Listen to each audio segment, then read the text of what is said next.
Okay, last class अगर तुमने देखा होगा तो हमने ईथर के रिएक्शंस भी पढ़े थे, एआरएसएन भी पढ़ा था, 3 अलग अलग हमने रिकॉर्डिंग करी थी, याद है? पढ़ाई भी की, एआरएसएन भी पढ़ा था, ईथर भी पढ़ा था और SN1 SN2 E1 E2 में कंपैरिजन भी किया था, याद है? बोलो। तो कुछ अभी जनरल क्लास ले रहा हूँ ना, ऐसे जनरल कुछ चीजें, जैसे अगर आपसे बोला जाए कि कोई अल्कोहल है और कोई अल्कीन, अगर मैं बोलूं कि इसमें H प्लस आ रहा है, यहाँ भी H प्लस आ रहा है, जनरल चीजें सिखा रहा हूँ तो यहाँ पे अगर H प्लस आएगा तो ये प्रोटोनेट होगा। ईथर भी ले लेते हैं, चलो यहाँ पे इन सबको अगर H प्लस दे तो क्या होगा, इन सबको H प्लस दें तो यहाँ तो सिर्फ अल्कोहल है, तो ये प्रोटोनेट हो जाएगा और क्या बन जाएगा, ROH2 प्लस, बोलो ऑक्सोनियम आयन बन जाएगा जी। यहाँ पे कहीं एक जगह पे H प्लस दे देंगे, यहाँ ऐसा बन जाएगा। अल्कीन H प्लस लेता है तो क्लासिकल मेथड से कार्बोकेटायन बनाता है, यहाँ पे भी प्रोटोनेट होके क्या बन जाएगा, ऑक्सोनियम आयन, बोलो।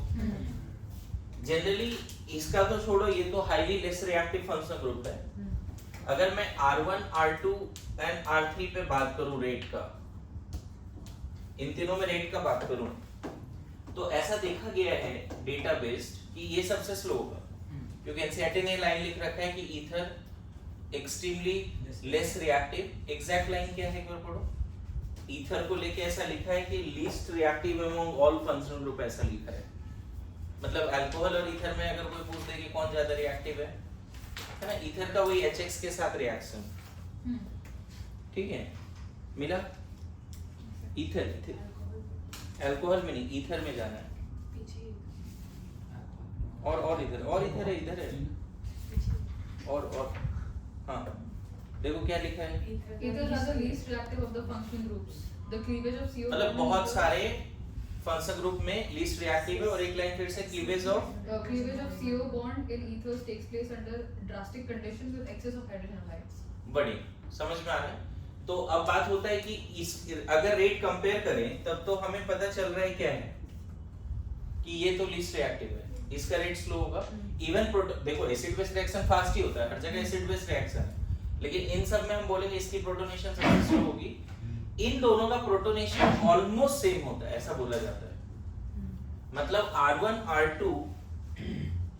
लेकिन ये देखो इसमें भी एक चीज हमें बताने का जरूरत है, बोला जाता है कि tendency to accept H plus by pi bond as well as lone pair of oxygen of OH group is almost same.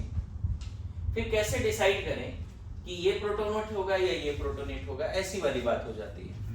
अब इसमें कभी ऐसा क्वेश्चन आ गया बच्चे कि मान लेते हैं ऐसा है,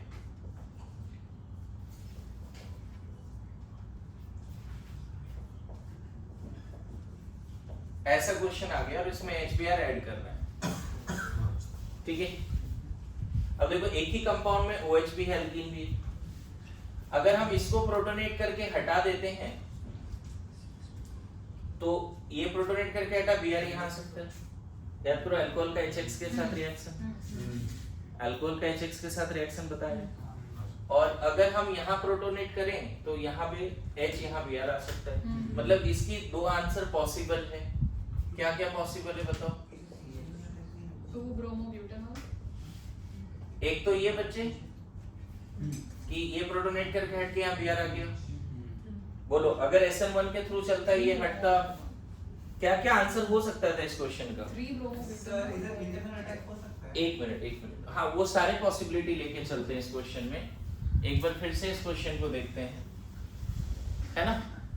पहले तो ये समझ में आ रहा है मैं क्या बोल रहा हूँ। एक नोट में यहाँ बात क्या लिख सकते हैं हम लोग कि प्रोटोनेशन ऑफ अल्कोहल और alkene is approximately same rate.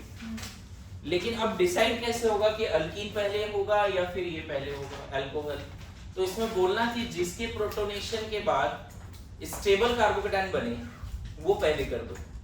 जैसे इसके प्रोटोनेशन के बाद इसको हटाना भी, OH को प्रोटोनेट करो, वेरी पुअर लिविंग ग्रुप, फिर थोड़ा बहुत अच्छा लिविंग ग्रुप हो गया और उसको हटा भी देना है, तो यहाँ प्लस आएगा। और इसको जैसे प्रोटोनेट करोगे कार्बोकेटायन डायरेक्ट बन गया, मैं ये बोल रहा हूं कि इन दोनों में जो स्टेबल कार्बोकेटायन होगा उसके हिसाब से रेट डिसाइड कर लो। अगर R प्लस ज्यादा स्टेबल है तब तो इस डायरेक्शन में पहले जाएगा, अगर ये ज्यादा स्टेबल है तो इस डायरेक्शन में पहले जाएगा।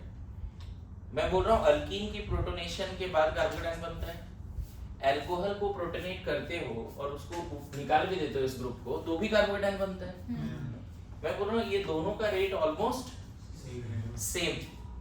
अभी कैसे डिसाइड होगा कि प्रोटोनेट करके हम इसको हटाएं या अल्कीन के तरफ हम रिएक्शन कराएं? तो दोनों प्रोसेस में जो स्टेबल कार्बोकेटायन देगा वो कर लो। इनफैक्ट ये जल्दी करो, ये लेट से करो क्योंकि ये पुअर लिविंग ग्रुप है। लेकिन अगर OH के निकलने से रेजोनेंस स्टेबलाइज कार्बोकेटायन बनता है तो अल्कीन को मत प्रोटोनेट करो, OH को प्रोटोनेट। मैं क्या एक्सप्लेन किया समझ में? बोलो फिर से रिपीट कर रहा हूं। Protonation of alcohol and alkyne approximately same rate है ना, but if by protonation of alcohol and removing water you are going to get resonance stabilized carbocation, then this process will be faster, this process slow, otherwise यही fast है। otherwise अगर जैसे मान लो मैं यहाँ पे ऐसे बात करूं,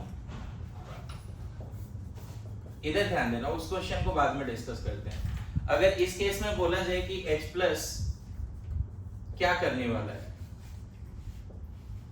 H प्लस अल्कीन पे जाएगा या अल्कोहल पे जाएगा? अब देखो क्वेश्चन समझ में आया। अगर हमने यहाँ भेजा तो यहाँ प्लस आएगा। क्या कार्बोकेटायन जो पहला स्टेप में बना रेजोनेंस स्टेबलाइज है? नहीं। वो अलग बात है, हाइड्रेट शिफ्ट होने के बाद कुछ कुछ हो जाएगा, लेकिन पहला स्टेप में जो बन रहा है वो स्टेबल नहीं है।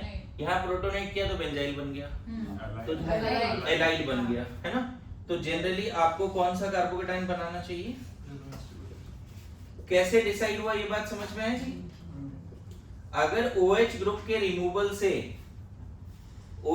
रिमूवल से अगर तुम्हें स्टेबल कार्बोकेटायन बनता है तो कौन सा काम करना है? OH हटा देना। और अल्कीन के प्रोटोनेशन से अगर स्टेबल कार्बोकेटायन मिलता है तो वो करो। फिर यहाँ पे ये तुम्हारा A है और ये B है। H प्लस अगर A पे जाएगा तो क्या होगा? ये प्रोटोनेट होके हट जाएगा, ये कार्बोकेटायन बनेगा। और अब वही H प्लस अगर B पे गया तो B पे भी यहाँ जाने वाला है, B पे भी यहाँ जाने वाला है, क्या हो जाएगा? समझ में आ रहा है जी? बोलो ऐसा समझ में आया क्या किया हमने? बोलो अब बताओ पहला स्टेप में कौन सा कार्बोकेटायन ज्यादा स्टेबल बना है? ये। तो ये काम करो। क्लियर हुआ? क्या मैं समझाने की कोशिश किया यहाँ पे? क्लियर हो रहा है? कैसे डिसाइड होगा कि अल्कोहल को प्रोटोनेट करेंगे या अल्कीन को? तो protonation of alcohol and alkyne same rate से चलता है, बट OH को प्रोटोनेट करके हटा दो और कार्बोकेटायन स्टेबल बना लो रेजोनेंस वाला, वो प्रोसेस ज्यादा हो जाएगा। अगर OH के प्रोटोनेशन से रेजोनेंस स्टेबलाइज कार्बोकेटायन वगैरह बन सकता है, थोड़ा स्पेशल कार्बोकेटायन बन सकता है, तो अल्कीन को अवॉइड करो। किसको प्रोटोनेट करो? अल्कोहल। मेरी बात आ रही समझ में? और अगर एक्सेस होगा तो दोनों को करेंगे? नहीं, एक बार तो इस डायरेक्शन में जब आगे बढ़ गया है तो इसके हिसाब से सोचना पड़ेगा। जैसे अगर ये क्वेश्चन आ जाता तुम्हारे एग्जाम में, इसको हटा दो इधर वाला पार्ट, बोलो लिखा तो लिखना दो भी।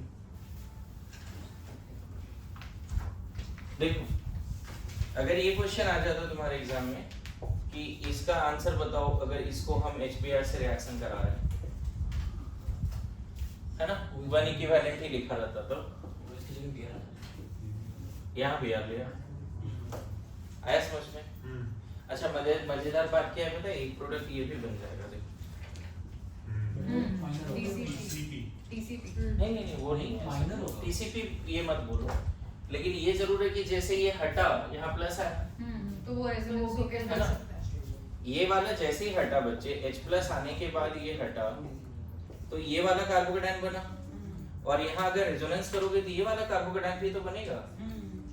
हाँ वो जरूर बोल रहे हो TCP ACP, मुझे लगता है कि अगर हाई टेम्परेचर वगैरह यही बोलो मेजर तो वही बनेगा, है ना। इससे ये बना और इससे ये बना। क्लियर है? तो हम बोलेंगे ये वाला अल्कीन ज्यादा स्टेबल है, इसीलिए इस डायरेक्शन में चलिए, इसको मेजर बोल दीजिए। क्लियर है? Yes, sir. HBr1 equivalent. फिर से यहाँ कंसेप्ट क्या क्लियर हुआ? मैं तुम्हारा भी क्या प्रॉब्लम सॉल्व करने की कोशिश कर रहा हूँ कि अगर आपको दिख रहा है कि H+ भी प्रोटोन मतलब अल्कीन के तरफ भी H+ जा रहा है, अल्कोहल की तरफ भी जा रहा है, तो कैसे डिसाइड करें कि फर्स्ट स्टेप में H+ अल्कीन की तरफ जाएगा या H+ की तरफ जाएगा? मेरे बात समझ रहे हो? फर्स्ट स्टेप में जो H+ है वो अल्कोहल की तरफ तब जाएगा जब उस OH ग्रुप के प्रोटोनेशन के बाद निकलने के बाद स्टेबल कार्बोकेटायन बने, रेजोनेंस स्टेबलाइजेशन हो, जो यहाँ हुआ है। देखो मैंने पहला ही स्टेप में इस H+ को यहाँ नहीं भेजा, मैंने इधर भेजा, क्योंकि अभी फिर बोल रहा हूँ अल्कोहल और अल्कीन की reactivity towards H+ almost same. याद रहेगा? बोलो। तुम्हें याद होगा शायद ये वाला पार्ट हमने कहाँ पे पढ़ाया, ये कोई पीडीएफ में है ये वाला पार्ट? जो TCP केसी में पढ़ा अपन नहीं, TCP ACP नहीं, इलेक्ट्रोफिलिक एडिशन के किसी पीडीएफ में है एडिशन का ही है सब पार्ट उसमें। किसी। हाँ हम उसी में वापस TCP KCP सीखे थे। अच्छा, ये वाला क्वेश्चन भी अभी कर लेते हैं एक बार कि इस केस में अगर HBr है, एनहाइड्रस जो भी डिस्कस हो रहा था, है ना, रूम टेम्परेचर क्या बनेगा? अभी जस्ट कर लेते हैं इसमें। तो इसको प्रोटोनेट करना और अल्कीन को प्रोटोनेट करना, किसको करना है? अल्कीन को। अभी बता दिया था, ऐसे भी ईथर बहुत ज्यादा रिएक्टिव नहीं है, दोनों ऑप्शन है, तो इसको प्रोटोनेट करो। अच्छा, यहाँ फिर बोल रहा हूँ अगर HBr पेरोक्साइड HBr होता और बहुत हाई टेम्परेचर प्रेशर होता, ड्रास्टिक कंडीशन, तो फिर इसको प्रोटोनेट करके methyl iodide and vinyl alcohol बना सकते थे। अभी इस केस में सिंपली H यहाँ आएगा, Br यहाँ आएगा, H+ यहाँ आएगा और Br इधर आएगा। क्या बन जाएगा इस केस में? क्या ये सही आंसर है जी? बोलो। अच्छा, यही क्वेश्चन में अगर मैं HBr बोलता कॉन्सेंट्रेटेड एंड हाई टेम्परेचर, तब या यहाँ फॉर्ट लिखा रहता तो, फॉर्ट लिखा रहता तो, है ना? इस केस में मुझे लग रहा है क्या बनना चाहिए? पहले तो ये बताओ, प्रोटोनेट करने के बाद SN2 मैकेनिज्म के थ्रू आयोडीन इधर और ये वाला पार्ट हट जाएगा। लास्ट क्लास बता दी अटूट बंधन भी होता है ना? तो इधर विनाइल अल्कोहल और इधर मिथाइल आयोडाइड, हाँ Br, सॉरी Br आएगा ना? और फिर इसको टॉटोमराइज कर दो बच्चे, ठीक है? एसिडिक मीडियम में टॉटोमेरिज्म हो जाएगा। लेकिन अभी जो तुम्हारे टेस्ट में आया था वहां क्या लिखा हो? तो room temperature and anhydrous medium, तो उधर ही जाओ, चलेगा? Room temperature and anhydrous medium, ठीक है?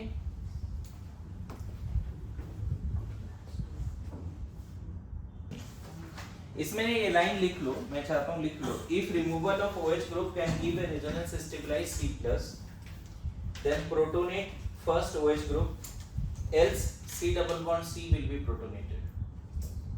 If removal of OH group,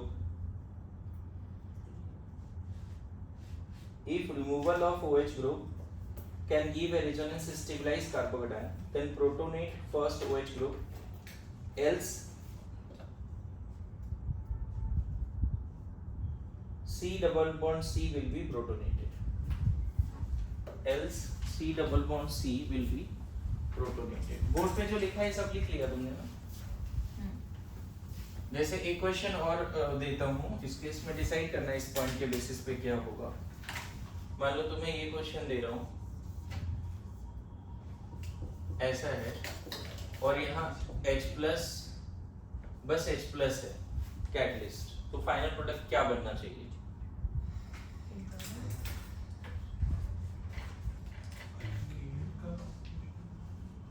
बस इतना ही है, सोचो फाइनल प्रोडक्ट क्या बनेगा?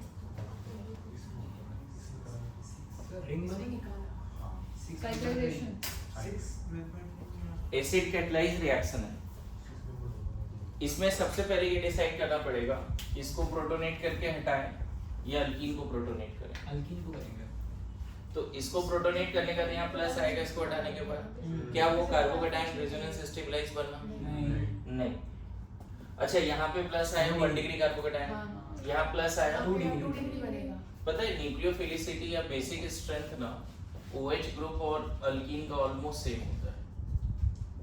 न्यूक्लियोफिलिसिटी या बेसिक स्ट्रेंथ OH ग्रुप के पास H+ जाएगा या एल्कीन के पास जाएगा, अल्कीन के पास जाएगा, वो ऑलमोस्ट क्या है सेम है। लेकिन कैसे डिसाइड होगा कि ये हटेगा या ये हटेगा, किस पे जाएगा H+, तो अभी वो पॉइंट लिखा है। तो सबसे पहला स्टेप क्या है बच्चे, H+ कहाँ आया, इस वाले पार्ट में आ गया, यहाँ प्लस आ गया। बताओ अगर H+ आना भी है तो मार्कोनिकॉफ के हिसाब से आएगा, जहाँ H ज्यादा वहीं H जाएगा। अब यहाँ पे कुछ और दिया नहीं है, बस तुमको H+ दिया है। तो इंटरनल अटैक की वजह से internal attack is much faster than external attack. कितना मेंबर्ड रिंग बना? 6 मेंबर्ड है ना, 6 मेंबर्ड बना श्योर। और एक उधर के कार्बन पे एक, यहाँ एक H+ भी रहेगा, यहाँ एक ऐसा भी रहेगा। हाँ देखो नंबरिंग कर लो यहाँ से 1 2 3 4 5 6। तो ये 6 वाला ऑक्सीजन 1 वाले कार्बन के साथ जुड़ गया, और जो 1 वाला कार्बन है उसके पास क्या है, 2 तो है ही, लेकिन एक मिथाइल भी है। और लास्ट स्टेप में फिर से डीप्रोटोनेशन कर दो, मतलब कहीं ना कहीं H+ यहाँ जस्ट एज ए कैटलिस्ट। तो जो फाइनल प्रोडक्ट हो गया यहाँ पे है ना, ये बन गया final product will be this. इसमें नोट में एक पॉइंट और लिख सकते हो तुम चाहो तो, इसमें एक पॉइंट और लिख सकते हो कि इफ अटैक ऑफ इंटरन्यूक्लियोफाइल गिव्स 5 और 6 मेंबर्ड रिंग, then है internal ना, attack is then favored. always internal attack will be favored. If attack of internal nucleophile gives 5 or 6 membered ring, if attack of internal nucleophile can give 5 or 6 membered ring, then always prefer internal attack. देखो always word लिखा दिया ना, then always prefer internal attack. Then always prefer internal attack. यहाँ तक समझ गए सब लोग? अब मान लो मैं एक क्वेश्चन और दे रहा हूँ, फाइनल प्रोडक्ट बताना इसका क्या होगा, ठीक है। CH2 डबल बॉन्ड अभी जस्ट किया है, ये क्वेश्चन कर पाओगे तुम लोग, है ना। HBr है सिर्फ 1 इक्विवेलेंट, सोच के बताना क्या बनेगा।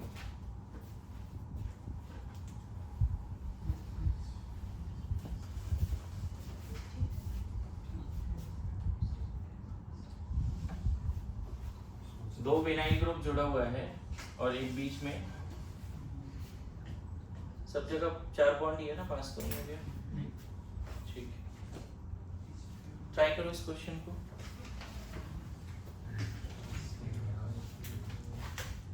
इसके अलावा एक क्वेश्चन और बोर्ड पे लिख के जाता हूँ, 2 क्वेश्चन करना है आपको, ठीक है।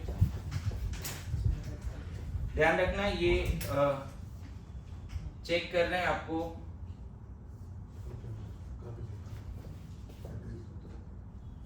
H+ या HBr 1 इक्विवेलेंट, ये दोनों क्वेश्चन ट्राई करो और मुझे फाइनल आंसर तक बताओ क्या है। लगता तो है। ठीक है, पहला का जो आंसर है, जो मेजर प्रोडक्ट है उसमें कॉन्जुगेटेड अल्कीन है। इसमें देखो इधर इधर से लिख देता हूँ, H+ आया, वाटर निकला, ठीक है। तो यहाँ प्लस आया, हाँ बिना रेजोनेंस करके मत करो क्योंकि उससे कॉन्जुगेटेड अल्कीन बन जाएगा। और फिर आप यहाँ पे Br जोड़ दो, Br-। तो इसका मेजर प्रोडक्ट ये दिया हुआ था, और इसमें ये क्लियर हो गया, ये भी कंसेप्ट लग गया कि अल्कीन और OH में यहाँ OH ही निकलेगा पहले, क्योंकि OH के रिमूवल से रेजोनेंस स्टेबलाइज्ड। अच्छा यहाँ पे ओम बताओ, इसको हटा दें या इधर प्रोटोनेट करें? रीजन, इसको क्यों नहीं हटाया? हाँ अटूट बंधन वाला बात हो, अटूट बंधन ये बोलना पड़ेगा ना, कितना बात कर रहा है, व्यूज वगैरह का बात मत कर जी। आजकल लग रहा है मैं भी थोड़ा थोड़ा एडिक्टेड हो रहा हूँ। दिन में 1-2 बार तो मैं देख ही लेता हूँ कितने सब्सक्राइबर हैं। तो कोई से बात मत करो सर मैंने तो मेरी मासी के मोबाइल से भी सब्सक्राइब कर दिया। Thank you so much. ये क्वेश्चन बना था तेरे से? ये सही बनाया था? सच बता, ये सही बनाया था? मैं उसमें थोड़ा सोच रहा था सर, मतलब वो सोच लिया था बट फिर इतना इजी तो दोगे नहीं आप, तो मैं अटक गया था। मतलब ये इंप्रेशन बन गया है ना कि कुछ तो है। हाँ मतलब हाँ वो बहुत ज्यादा हो गया। ठीक है, हाँ वो बन गया। वो इसमें अब इंटरनल अटैक इंटरनल अटैक है। कितने मेंबर रिंग? 1 2 3 4 5 और एक 6 और लास्ट में H प्लस भी हटा दो, ठीक है? यहाँ स्टेप्स नहीं दिखा रहा हूँ, डायरेक्टली मैं 6 मेंबर रिंग इधर बना देता हूँ, चलेगा क्या? बोलो।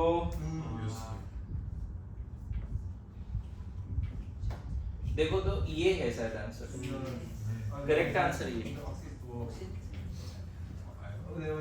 ऑप्शन यही आएगा ना? क्या दिक्कत है बताओ? ओम क्या तुम बोल रहे हो बताओ?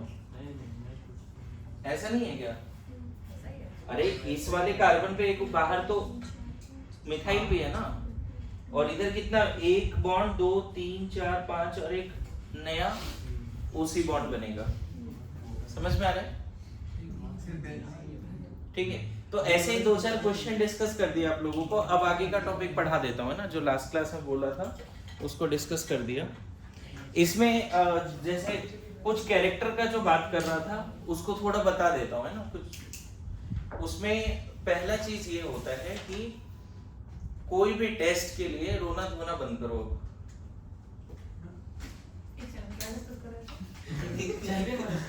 हाँ, मतलब जो जनरल कैरेक्टरिस्टिक्स माइंडसेट कैसा होना चाहिए कि जैसे मान लो संडे टेस्ट है तो सैटरडे तुम्हें छुट्टी नहीं चाहिए, ऐसी वाली माइंडसेट वाला बच्चा चाहिए, है ना? मतलब अगर तुमको सच में इस तरह का रोतलू बनना है तो फिर क्या ही मतलब है? रोतलू इंसान समझता है? हमेशा रोते रहना, सर कल टेस्ट ले रहे हो सर, पढ़ाई नहीं हुई सर, ऐसी वाली बात। सर आज छुट्टी दे दो सर, एक काम करो सर टेस्ट जो है ना 4 दिन बाद ले लो सर।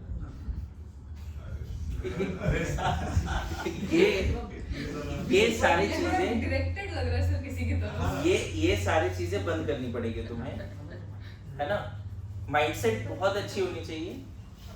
जैसे लास्ट ईयर भी याद होगा तुम्हें, लास्ट ईयर जब जेनॉन बैच में थे, अभी वरदान आया नहीं है, तो क्या करते थे? SRG के पहले सब रोना शुरू, सर फिजिक्स नहीं हुआ है सर, ये नहीं हुआ है, वो नहीं हुआ है सर, हम लोग पोस्टपोन कर दीजिए एग्जाम सर, कैंसिल कर दीजिए एग्जाम, या 2 दिन छुट्टी दे दीजिए। ये तरीका नहीं है एग्जाम का, मतलब एक चैंपियन का ये कैरेक्टरिस्टिक्स नहीं है, है ना? मतलब you have to be ready and you have to be also prepared कि ठीक है कम मार्क्स भी आएगा ना तो हम एग्जाम देते हैं।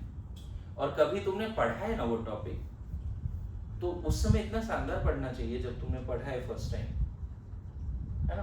कि तुम्हारा मतलब एनी टाइम वो तैयार रहे चैप्टर। जैसे हेलोल्केन हेलोजिन अभी अगर अच्छे से पढ़ लिया तो नेक्स्ट टाइम कभी भी अगर आता है वो टॉपिक तो ऐसा सो मत करो कि यार फिर से हमको रिवाइज करना पड़ेगा। पता है करना पड़ेगा, लेकिन अपने आप को समझाओ, माइंडसेट ऐसी होनी चाहिए कि नहीं हम एग्जाम देंगे क्योंकि वो टॉपिक हम कभी पढ़े। देखते तो हैं कितना रिकॉल हो रहा है, देखते तो हैं कम से कम कितना रिकॉल हो रहा है, और वहां पे हम कितना दिमाग लगा पा रहे हैं क्योंकि चीजें पढ़ रखी है। मेरे बात समझ रहे हो? इस तरह के लोग जो है ना, मतलब हर बार ना कंफर्ट जोन में रहने का कोशिश करते हैं और उसी से बाहर निकलना है। जैसे मान लो संडे भी टेस्ट है, मंडे भी टेस्ट है, अब रोना शुरू, बैक टू बैक टेस्ट है, नहीं करना ये चीज। और मोरलेस क्लासरूम टीचिंग से मार्क्स नहीं बढ़ते। जैसे मान लो तुमको मार्क्स बढ़ाना है, मान लो एग्जाम में केमिस्ट्री में 150 तक जाना है, तो ठीक है मैंने यहाँ बहुत अच्छा लेक्चर लिया। जैसे चलो एक जनरल पार्टिसिपेशन करते हैं, क्या लगता है एकदम टॉप मोस्ट पॉइंट लिखो जिसके वजह से तुम्हारे मार्क्स बढ़ सकते हैं, बताओ, बोलो बोलो। क्वेश्चन प्रैक्टिस, नोट्स क्या नोट्स? नोट्स अच्छे से पढ़ना, हाँ ज्यादा रिवाइज करना और ज्यादा क्वेश्चन करना। ज्यादा रिवाइज करना, ज्यादा क्वेश्चंस करना, बेसिक्स क्लियर होना चाहिए, बढ़िया। हाँ जी, जो सिखा पढ़ाई से एलर्जी नहीं होनी चाहिए। अच्छा बोल। अच्छा बोलो।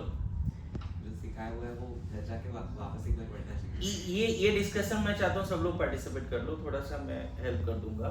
मैं ये बोल रहा हूँ तुम्हारी मार्क्स बढ़नी चाहिए नेक्स्ट माइनर में। अभी जो आ रहा है मान लो भी 400 आ रहे हैं, 300 आ रहे हैं, नेक्स्ट माइनर में 500 आना चाहिए, मान लेते हैं 650 आ रहे हैं तो 700 टचिंग होनी चाहिए। कैसे होगा, ये एक सीरियस डिस्कशन है। हाँ, और कोई पार्टिसिपेट करना चाहते हैं? कैसे होगा Nikhil? Lecture 1 to lecture last जाने से नोट्स बनाने चाहिए। लेक्चर 1 से लास्ट तक अच्छे से रिवीजन करना चाहिए, नोट्स बना क्लास में ही और घर जाके भी ढंग से उसको देखना, लिखना है वापस, वही करना। लिखना है बहुत अच्छे से। हाँ, और कोई एनीबॉडी एल्स? कॉन्सेप्ट्स जो सीखे उन्हें डिस्टिंक्शन ढंग से होना चाहिए, क्योंकि ऑर्गेनिक में मेनली यही प्रॉब्लम है कि 4 चीजें सीखी है, थोड़ा बहुत सेम है, उसमें फर्क समझ में नहीं आता है। वो क्लैरिटी होनी चाहिए कॉन्सेप्ट्स के पीछे। इन सब चीजों से मार्क्स बढ़ जाएगी। वो मिक्सचर हो रहा है ना कॉन्सेप्ट्स का, तो कहीं पे कुछ हो जा रहा है, कहीं पे कुछ हो जा रहा है। सिंपली वो समझेगा तो हो जाएगा। और कुछ? सॉल्विंग प्रैक्टिस में वैरायटी होनी चाहिए। हर सॉल्विंग प्रैक्टिस में वैरायटी होनी चाहिए। गुड। खुद पे कॉन्फिडेंस होना चाहिए। हाँ और जो गलती है वो अलग से लिखनी चाहिए, एरर कॉपी करके। हाँ, स्पेसिफिक और कुछ ऐसा? कुछ और बताओ, कुछ और ऐसा? सर मेरे को इस बार जिसने सबसे ज़्यादा हेल्प करा है वो एनसीईआरटी थर्ली पढ़ना है। इससे पहले मैंने एनसीईआरटी को इतना फोकस नहीं किया था। ऑर्गेनिक में तो है ये चीजें, क्योंकि क्वेश्चन कहीं ना कहीं एनसीईआरटी से फ्रेम होकर हम लोग बनाते हैं, क्वेश्चंस के लिए नहीं, और कॉन्सेप्ट्स के लिए भी। कॉन्सेप्ट्स के लिए भी एनसीईआरटी लग रहा है। कुछ चीजें तो बहुत अच्छी तरीके से लिख के दी, वो टेबल्स वगैरह में जो मैं तो यहाँ तक स्टेटमेंट देता हूँ कि नीट के बच्चों के लिए ऑर्गेनिक केमिस्ट्री का एनसीईआरटी में वर्ल्ड में इससे अच्छा बुक नहीं है। मैं इस लेवल बुक, क्योंकि उसी तरह के क्वेश्चंस आते हैं और वहाँ बड़ा अच्छा से दिया हुआ है। खैर वो बात की बात है। मैं भी ये चीज़ पूछ रहा हूँ कि हमें मार्क्स बढ़ाने, बस अल्टीमेटली एजेंडा क्या है जी तुम्हारा? बताओ तो। मैं कितना शानदार पढ़ा दिया, तुम मेरे फैन हो गए, उससे कोई फर्क पड़ता है? अल्टीमेटली मार्क्स नहीं है, क्या बोलोगे? टाइम पास किया था इन्होंने। लास्ट में यही बोलते हैं लोग, मैं बता रहा हूँ, अल्टीमेटली यही बोलेंगे, है ना? पेरेंट्स भी यही चाहते हैं कि क्या हो जाए, किसी तरह सिलेक्शन हो जाए, मार्क्स आ जाए एग्जाम में, यही ना है? तो मैं उसी पे डिस्कशन कर रहा हूँ, कैसे मार्क्स आएंगे। आओ नेक्स्ट माइनर में अगर तुमको मान लो, मैं फिर एक चीज क्लियर कर रहा हूँ, यहाँ कितना अच्छा भी पढ़ाते हैं, है ना, तुम्हारे मार्क्स नहीं बढ़ेंगे। खुद नहीं पढ़ने का तो उस पर वैसे भी नहीं पढ़ेंगे। देखो अभी ऐसा स्टेटमेंट मैं ये बोल रहा हूँ कि क्लासरूम टीचिंग से मार्क्स नहीं बढ़ते, क्लासरूम टीचिंग से लर्निंग होती है, तुम चीजें सीख जाते हो, कॉन्फिडेंस आ जाता है। क्लासरूम टीचिंग से मार्क्स नहीं बढ़ते। क्लास, तुम क्लास के बाहर कितना पढ़ते हो उससे मार्क्स बढ़ते हैं। अब क्लास के बाहर तुम दिन रात डिसिप्लिन वे में पढ़ रहे हो, बहुत मेहनत कर रहे हो, स्पेशली ऑर्गेनिक केमिस्ट्री का बात करें तो पूरा रिवाइज करते हैं, लेक्चर 1 से लास्ट तक सब्स्टिट्यूशन, एलिमिनेशन सब अच्छे से पढ़ रखा है, बार बार रिवाइज कर रहे हैं, तो नो डाउट कॉन्फिडेंस तो बढ़ेगा। लेकिन उसके बावजूद भी मार्क्स तुम्हारे हो सकते हैं 100 ही आए या 160 ही आए, कि बहुत अच्छे से पढ़ा ना, लेकिन 180 नहीं आए। मेरे बात समझ रहे हो? 120 80 आ रहे हैं किसी के, कैसे बढ़ेगा ये चीजें? तो एक ही चीज है इसमें जो तुमको हेल्प कर सकता है, और उसमें ये है कि सेम सिलेबस का 2-3 टेस्ट दे दो। मेरे बात समझ रहे हो? माइनर में जिस लेवल की तैयारी करके आते हो, उस लेवल की तैयारी 1 वीक पहले हो जानी चाहिए उस पूरे सिलेबस का। अगर you are planning for 180, you are planning कि नहीं 80 की जगह पे मेरे 150 आ जाए, 140 आ जाए, तो इस संडे अगर माइनर है तो पिछले संडे के सैटरडे वाले में सिलेबस एकदम उस लेवल पे तैयार हो जानी चाहिए जिस लेवल पे माइनर मतलब इस सैटरडे होता है। एनीहाउ में करना ही पड़ता है ना, संडे एग्जाम सैटरडे नाइट तक तो करते ही है ना।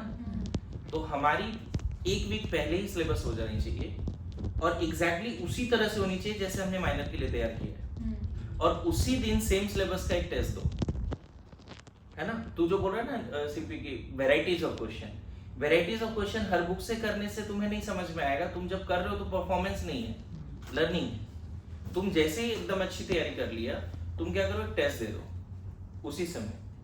टेस्ट जैसे ही दिया उसका एनालिसिस करोगे, देखोगे अभी भी यार मेरे को लग रहा था बहुत अच्छा तैयारी था, मेरे को लग रहा था बहुत अच्छा तैयारी था, लेकिन अभी भी क्या हो रहा है कि ये 4-5 क्वेश्चन तो बन ही नहीं रहे, इधर के क्वेश्चन नहीं बन रहे। पता चल जाता उसी समय, डायरेक्ट एग्जाम में नहीं पता चलता वो बातें, जो अभी क्या हो रहा है डायरेक्ट एग्जाम में पता चल रहा है, उसी समय पता चल जाता। एंड देन फिर क्या करते, फिर एक बार थोरो रिवीजन, 2-3 दिन के बाद फिर से एक टेस्ट। और रिवीजन नहीं, बस उस गलती को सुधार लिया, जो जो चीजों में दिक्कत है उसको अच्छे से पढ़ लिया, एंड देन फिर से एक टेस्ट। मतलब अगर तुमने अभी से लेके नीट तक में हर टेस्ट के पहले सिलेबस कंप्लीशन के साथ 2-3 टेस्ट दे के आते हो एग्जाम में, तुम्हारे उस एग्जाम में मार्क्स बढ़ेंगे, तुम्हारे उस एग्जाम में मार्क्स बढ़ जाएंगे। So only rule is what? Testing. To increase your marks the only single rule is what?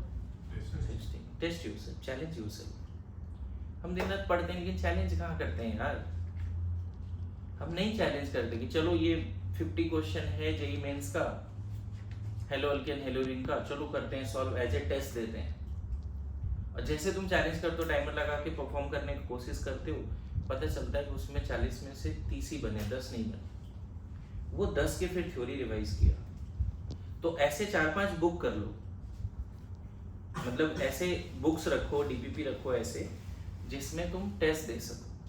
और तुम्हें नहीं मिलता है तो तुम मुझे बोलोगे, मैं दे दूंगा कि सर एक टेस्ट पेपर दीजिए सेम सिलेबस का, आई विल प्रोवाइड।